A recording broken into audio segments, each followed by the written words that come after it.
Tuloy-tuloy na yung paghahanda para sa pagdating ni US President Barack Obama bukas. Ang MMDA nakatutok sa mga posibleng daanan ni Obama. Pati mga militante nihahanda na ang pangsalubong nilang protesta. May ulat on the spot si Micaela Papa. Mika? June, isang araw bago ang pagbisita ni US President Barack Obama sa bansa ay namamataan ng ilang paghahanda sa mga lansangan na maaaring daanan ng kanyang convoy. Pinipinturahan na ng DPWH ang mga poste at gutter sa kahabaan ng Rojas Boulevard. May mga nakahanda namang barikada at tent sa daan patungo Sofitel at Coconut Palace. Sa araw na ito, bukas pa rin ang lagusan sa May Menjola.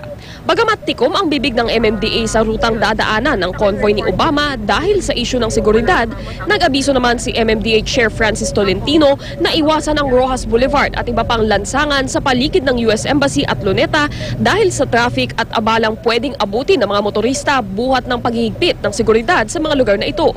Kabilang sa 600 mahigit na MMDA constables na on-duty bukas para sa pagbisita ni Obama ang mahigit 40 special honor guards na sasaludo sa convoy ng US President at mag-aayos ng traffic sa mga intersection at dadaanan nito.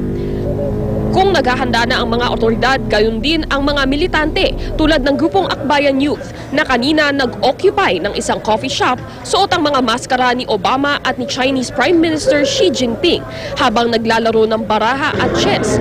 Nangangahulugan daw ng pagkakaipit ng Pilipinas sa laro ng China at US na kapwa occupation daw ng bansa ang habol.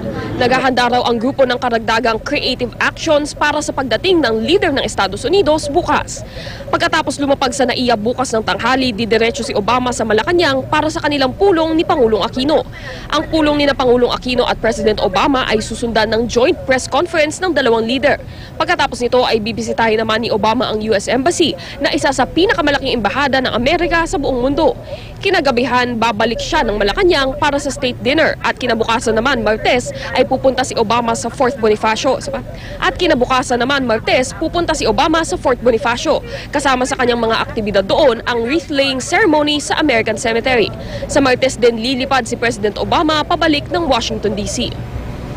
June, kaugnay ng iba pang advisory sa pagbisita ni US President Barack Obama, mainam na i-download itong I Am Ready app ng GMA. Bukod kasi sa mga traffic at weather advisory ay makikita rin dito sa alerts yung mga advisory kaugnay ng visit ni US President Barack Obama. Katulad na lamang dito, nakalagay dyan yung closure ng NAIA terminals bukas ng tanghali at nakalagay rin dito yung abiso ng isang airline na maaaring magkaroon ng flight schedule changes dun sa mga flight na matatapat sa pagdating ni US President Barack Obama. June? Maraming salamat, Micaela Papa.